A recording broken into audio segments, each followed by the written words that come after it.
Hello everyone, welcome back to YouTube channel CS Sansar and this is CS Stuti Mahajan. तो आज के session में हम डिस्कस करेंगे revised invoice under GST. Let's discuss.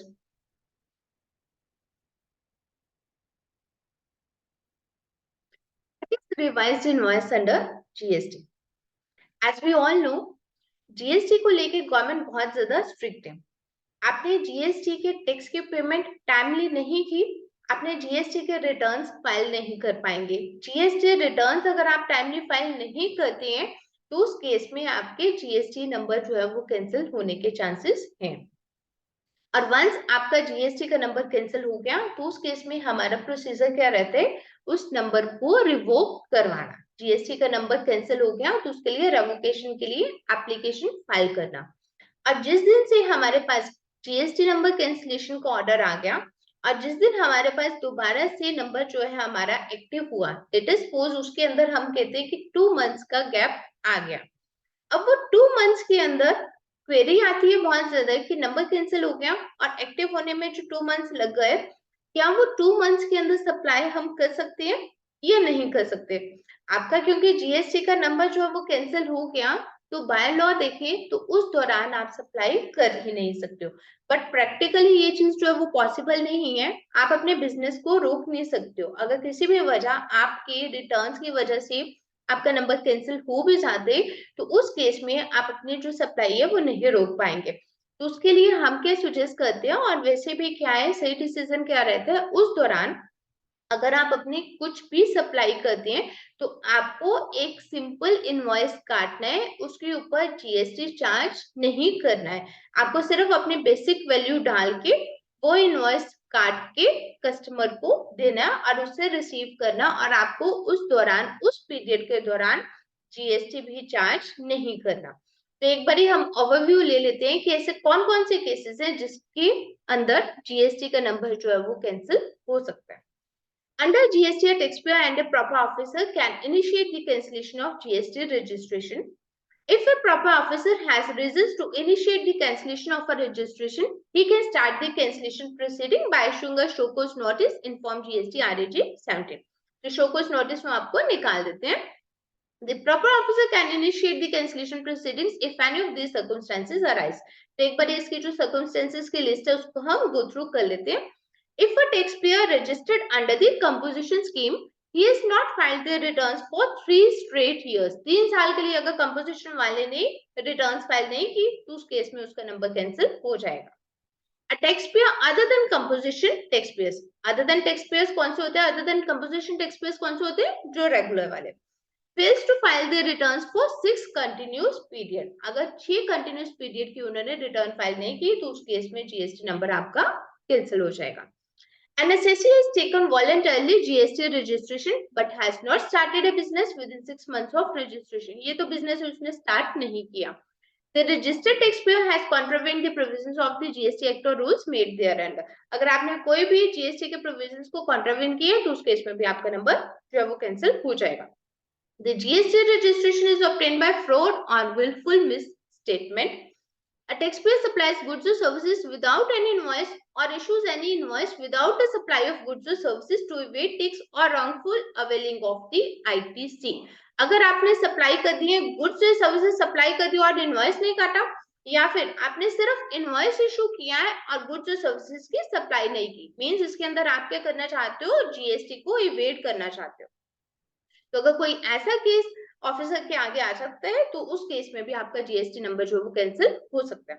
If a taxpayer fails to pay tax, interest or penalty to the GST department within 3 months from the date on which such payment becomes due, अगर tax payer ने अपना tax, उसके ऊपर जो भी interest या penalty बनती है वो जीएसटी डिपार्टमेंट को नहीं दिया 3 महीने के अंदर, तो उस केस में भी जीएसटी नंबर जो है वो कैंसिल करने के प्रॉपर ऑफिसर के पास पूरे चांसेस हैं। Closure of business of the taxpayer, death of sole proprietor, change in constitution of the taxpayer leading to change in PAN he change हो गया, the concerned person is no longer required to be registered under GST or required to collect to pay tax, transfer of business due to merger or amalgamation. ये सारे ऐसे cases हैं जिसके अंदर GST number आपका cancel हो सकता है। अब इसके अंदर हमने एग्जांपल लिया, लेट अस सपोज एक बिजनेस का जीएसटी नंबर जो है वो कैंसिल हो गया। उसके अंदर क्या उसने किया कि रेवोकेशन की एप्लीकेशन लगाई। रेवोकेशन की जो एप्लीकेशन लगाने का time period, earlier time period हमारे पास क्या रहता था 30 डेज, जो कि हमारे पास प्रेस रिलीज जो आ गई है 49 जीएसटी काउंसिल मीटिंग के अंदर जो प्रेस रिलीज आई है उसके अंदर उन्होंने 30 डेज से एक्सटेंड करके उसे 90 डेज कर दिया, और जो पहले टोटल 90 डेज रहता था उसको उन्होंने एक्सटेंड कर दिया टोटल 180 डेज के अंदर। ठीक है, तो इस केस में जीएसटी नंबर कैंसिल हुआ, टैक्स पेयर ने उसकी रेवोकेशन की एप्लीकेशन लगाई। अब रेवोकेशन की एप्लीकेशन लगाने के बाद अगर प्रॉपर ऑफिसर सेटिस्फाई हो जाते हैं तो उसका नंबर दोबारा से उन्होंने एक्टिव कर दिया। अब नंबर कैंसिल हुआ, एप्लीकेशन लगी, एप्लीकेशन लगने के बाद सारे के सारे फॉर्मेलिटीज होने के बाद दोबारा से आपका जो नंबर एक्टिव हुआ उसके अंदर जो टाइम स्पैन था वो कितना हो गया 2 मंथ्स।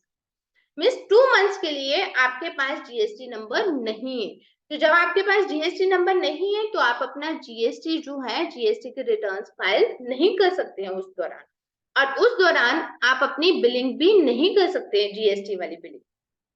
तो इसके लिए बहुत सारी क्वेरीज आती हैं कि अगर आपका नंबर कैंसिल हो गया और आपने रेवोकेशन के लिए अप्लाई किया हुआ और जब तक आपके पास नहीं आता तो उस दौरान आप अपना इनवॉइस कैसे काटेंगे। तो उस दौरान आप क्या करेंगे, अपने जो भी सप्लाई करेंगे सिर्फ आप अपनी बेसिक वैल्यू ही चार्ज करेंगे कस्टमर से, आप उनसे जीएसटी चार्ज नहीं करेंगे। और वंस जैसे इस एग्जाम्पल के अंदर हमने क्या किया कि आपका 2 मंथ्स के बाद नंबर दोबारा से एक्टिव हो गया, उस केस में उस 2 मंथ्स के अंदर जो भी आपने बिलिंग की थी उसका आप रिवाइज्ड इनवॉइस काटेंगे। जब आप रिवाइज्ड इनवॉइस उसका काटेंगे तो उसके अंदर पूरी पर्टिकुलर्स वो भी आएंगे जो आपने बेसिक अमाउंट उसके अंदर लिया हुआ। तो रिवाइज्ड इनवॉइस का आपका फॉर्मेट जो वो किस तरह से रहेगा, एक बार हम इसको चेक करते हैं।